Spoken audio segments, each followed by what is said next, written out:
This is how you're going to create a killer UGC video that is actually going to blow up your bank account. Creating really incredible UGC has the potential to allow you to go from charging $50 a video to like $1,000 a video. But I guess the question is, what makes a UGC video great? What do these successful UGC creators know that we don't? Is it the camera they're using, the software? Is it better equipment? Good news for me and you is that it's actually really quite simple, and it doesn't require any fancy equipment or film school or anything like that. Because the process that really good UGC creators use to create exceptional UGC videos just requires a few steps. And this video will walk you through all of them. The biggest mistake that new UGC creators are making is thinking that aesthetics are what sell the video. I've opened so many new creators' portfolios with these really beautiful videos that they put together, aligned with some trending sounds or maybe an ASMR unboxing. Are you guilty? And their portfolio is full of content that looks beautiful but doesn't actually sell the product. So the secret to really amazing UGC is direct response marketing, which I'm going to teach you all about in this video. But first, we have to understand organic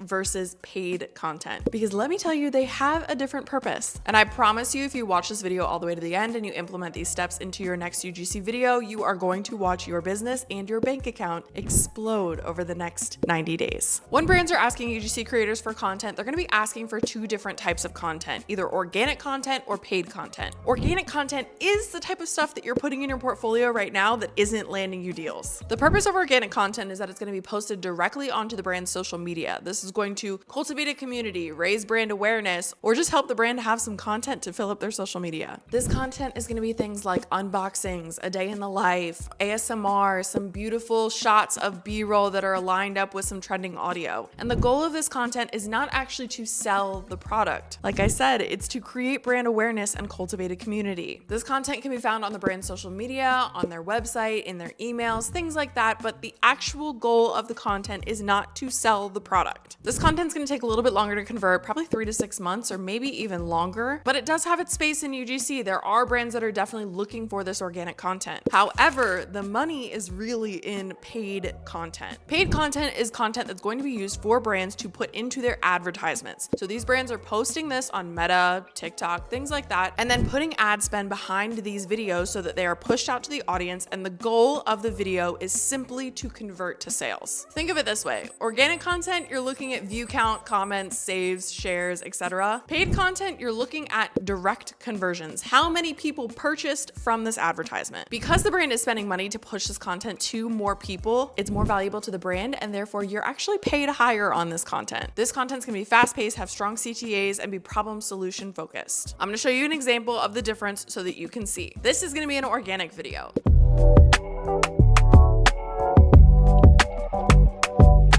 And this is going to be a paid video. What I'm writing off on my taxes as a freelancer in 2024. Business meals, phone bills, subscriptions, and all of this. And the best part is writing off these expenses is really easy. I used Keeper. You see how the vibe and the goal of these videos is just completely different. When brands are looking through your portfolio, it's fine to have a couple of these organic style videos, but what you really want to be filling your portfolio with is these paid style ads. Now, to create a really good ad that's actually going to convert to sales, you need to understand direct response marketing. Direct response marketing is exactly that. What are they directly going to do in response to this advertisement? Goal is obviously sales. In case you didn't know, there's a lot more planning that goes into a really high performing advertisement. So I'm going to break down all the parts that you can expect to see in a high performing ad, and then I'm going to tell you how to put it all together. The first 3 to 5 seconds of your advertisement is going to be the most important part. This is going to be the hook. The goal of the hook is to get them to stop scrolling, make them curious, make them watch longer. If you mess up the hook, people are not going to watch the rest of it. You need to get this right, but we're going to go more into detail into that in the next section. The next one is product or brand intro. In this section, you want to show the viewer how this product can actually change their life in as few words as possible. The third component is an education component. This is not included in every single video, but it could be really beneficial depending on the product. This is where you're teaching something related to the product before you tie in. So if you think maybe about teaching about the harmful effects of plastic and then tying that into how there's plastic in laundry detergent, this will use education to dig into a pain point, so then you can present the product as the solution or as the obvious answer to the education that you just provided. Which brings us into the next one, which is problem solution. Any good advertisement is going to dig into the consumer's problem, make them feel it, bring the emotions out, really just make the consumer or the viewer think, wait, I'm experiencing that. Wait, that's how I feel. Wait, me too. And then you can introduce the product as the solution. Now, a good tip here is if the brand hasn't given you a problem to focus on, you can go look at customer reviews and see what problems this product has solved for real life life customers. Then you have value props or key selling points. This is what makes your product stand out from all the other products on the market. Sure, there are hundreds of water bottles you can choose from.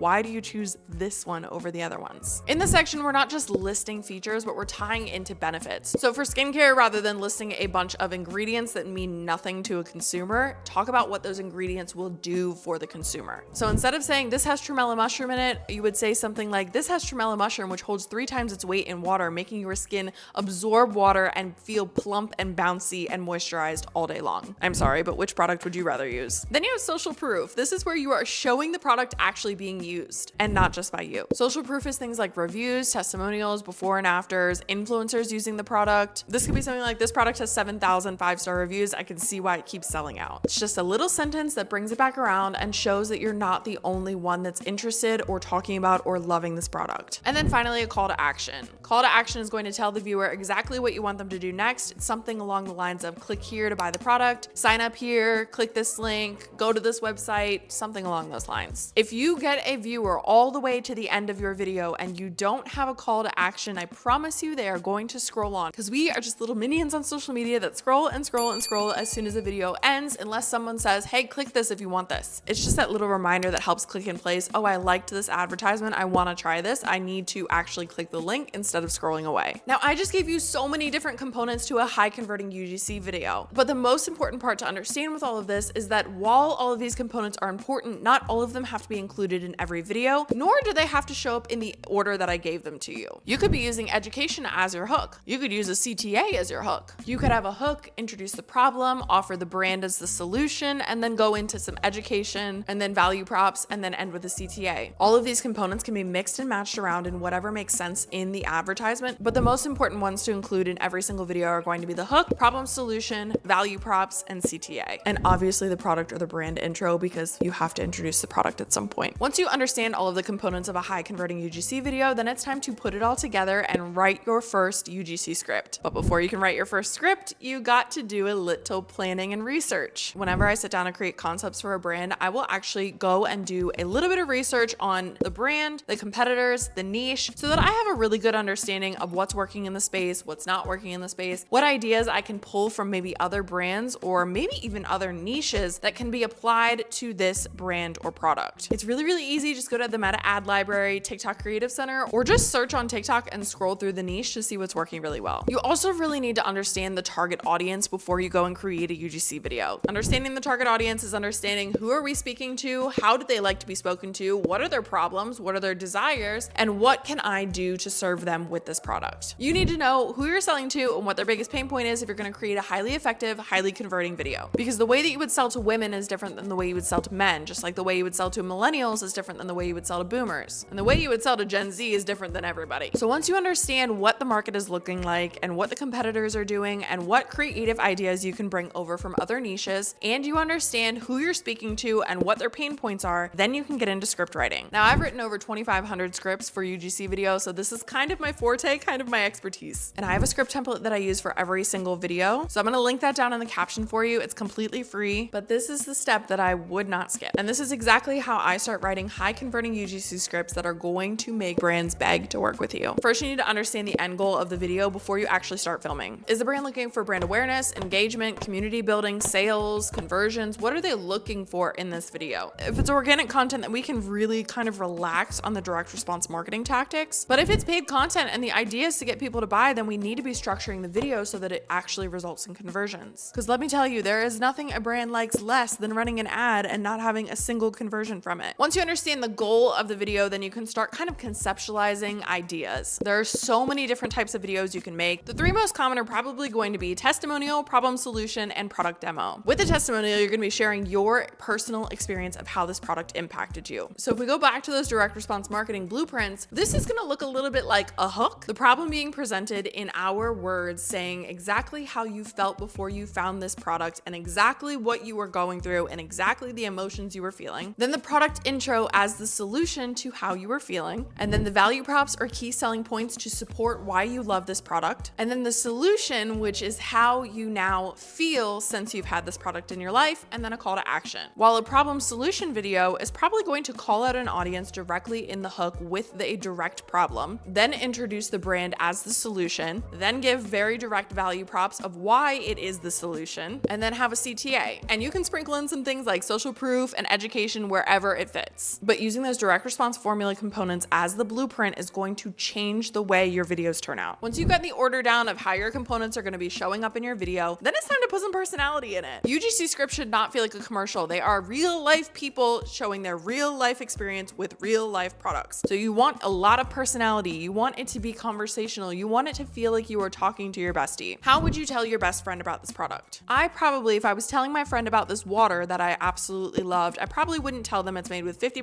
recycled plastic. It's 9.5 pH. It's been processed by electrolysis and reverse osmosis. No, nobody cares about any of that. They want to know this water is delicious. It keeps me hydrated. I feel energized when I drink this water. It tastes amazing. It doesn't have that gross minerally taste, but it actually has electrolytes in it, which help replenish my minerals. How would you talk to your friend about the product? Step 4 of writing your script, you want to make sure to keep it concise. The best UGC scripts are going to be anywhere from 30 to 40 seconds. If you can get them a little bit shorter, that's great. If it's a little bit longer, that's okay if there's some educational piece or something that's super engaging. But how can you get your point across with the least amount of filler words and the least amount of confusing sentences? The goal is to deliver information in a way that is super easy and smooth to digest. Step 5, you're going to plan your text on screen ahead of time. I love using text on screen essentially as bullet points throughout the video that are going to kind of summarize what you're saying. When you're listening to a UGC video and you're watching it, sometimes you get a little bit distracted by the visuals and you don't actually understand or register what is being said in the video. And if you're not registering what's being said because you're kind of dissociating while you're watching, then you may not actually pick up on the benefits of the product. So I like to go through and use text on screen to almost act as bullet points of what I'm saying to highlight the benefits or the things that I want the person to know about the product. So if I say that this moisturizer keeps me hydrated all day long, my skin feels plump, and my fine lines have gone away, I might put check mark hydrated, check mark plump skin, X fine lines. This serves as visual reminders of what you're saying and keeps the person engaged and more likely to process what you're saying, which means they're more likely to convert to sales. Additionally to that, most advertisements perform better with captions, but that's more about editing and not about planning. And then the final thing that you're going to do is you're going to plan all of your shots. Now I know this sounds a little counterproductive. You're like, wow, we are doing everything before we start shooting, but I promise you this will make your life easier. Now what I've noticed as a UGC creator is every time I plan out shots, it's never enough. We plan one shot for 10 seconds worth of speaking and we wonder why our video is not very engaging. So while I want you to plan out a general idea of what you want each shot to be that is going to be lined up with each line, just understand that you're probably going to need to get more content than you think you'll need. We always need more than we think we will. And I would rather you go into filming knowing that you need more content than you're planning on filming and not having to go back and refilm more later than go in blind, not get enough footage, and have to redo the whole process again. I share a ton of example videos using all of these tactics over on my Instagram, so make sure you follow me to see exactly how I apply these in the real world. There's a bunch of different types of hooks that you can use, but the strongest UGC videos are going to use at least 3 different types of hooks from this list. The first type is going to be a textual hook. This is where you have a hook written on screen in good copywriting. This should be something that's enticing. It should speak to either a pain point or a desire point, or it should summarize very quickly why somebody should watch the rest of this video. What are you about to talk about? Why should they care? Why should they stop scrolling? This is basically an intriguing title for the video that's going to spark curiosity. The second type is a verbal hook. Very much like the textual hook, this is going to be a clear verbal hook that's going to speak to the audience in some way. Maybe it creates FOMO, maybe it calls out a pain point, calls out an audience directly. There's so many different verbal hooks that you can use. Something like, if you're struggling with X, you need this. I tried everything for my dry skin until I found this. Can you spot the lie about this? Stop doing this if you want clear skin. Every single video that goes viral has some sort of hook, so you can go through when you're on social media and start noticing the hooks that make you stop the scroll. The third is an auditory hook. This is going to be some sort of sound. It could be a ding, a smush, an ASMR, a something, but this is a hook that catches you auditorily off guard. You maybe weren't expecting that sound, or maybe it's something like ASMR that's super satisfying. The next one is a visual hook. This could be the product in use, an exaggerated facial expression, utilizing handwriting instead of pop-up text, odd or visually jarring shots, slow motion, speed up, reversed, a split screen showing a before and after or 2 different clips, or use of a creative transition. But these are going to be hooks that are visually catching your eye. The next type of hook is a seemingly unrelated hook. This could be storytelling that seems to have nothing to do with visuals, or visuals that seem to have nothing to do with the voiceover. And finally, there is organic hooks. Organic hooks are hooks you don't even realize are hooks, but they are hooking you real good. This could be applying lip gloss, the Gen Z shake, holding a coffee or a drink, doing a task while talking like folding laundry or cutting veggies, walking playing with the camera in selfie style, or anything that seems like you had to set the phone down so quickly because you had to share what you were thinking right now. The thing to remember is that a winning hook is going to draw the audience in with emotion. A winning hook is like a magnet, and when you use it properly, it will draw the audience in. The other thing to remember with hooks is that it needs to have 4 things. You want to start with emotion, and it doesn't have to be digging into a pain point, but you could lead with humor, curiosity, excitement, empathy. You want to make sure that you are direct and specific. Your hook should immediately cover why the viewer and your target audience should care. So if you're about to talk about a hair growth serum, don't say my nighttime routine just got so much better. You want the people that want to grow their hair to watch your video. So you would want to say something like, this is the nighttime routine that has helped me grow Rapunzel hair. Number 3, if you can create some sort of urgency or curiosity, this is going to be key. We as a society, for whatever reason, seem to really hone in on videos that say this is the worst, this is a scam, I would never try this again, and then don't even realize we're watching an advertisement until we're halfway through. Number 4, keep it short and sweet. Remember, the idea of the hook is to stop the flea attention span that the entire world has right now, so it has to be quick. You have to get to the point fast. Okay, so now we've covered organic versus paid content, direct response marketing, how to plan a killer UGC script, and how to pick a hook that is going to stop the scroll. The difference between UGC creators that are struggling to land paid collaborations and the ones that are thriving is that they understand direct response marketing. And now you do too. I've linked my free script writing template down below. This is the same template that I've used to write over 2,500 scripts for huge brands like Pears, Vaseline, Blue Apron. Make sure you subscribe for more UGC strategy breakdowns, and make sure to follow me over on Instagram, where I put out a ton of content on how to be the best UGC creator you could possibly be.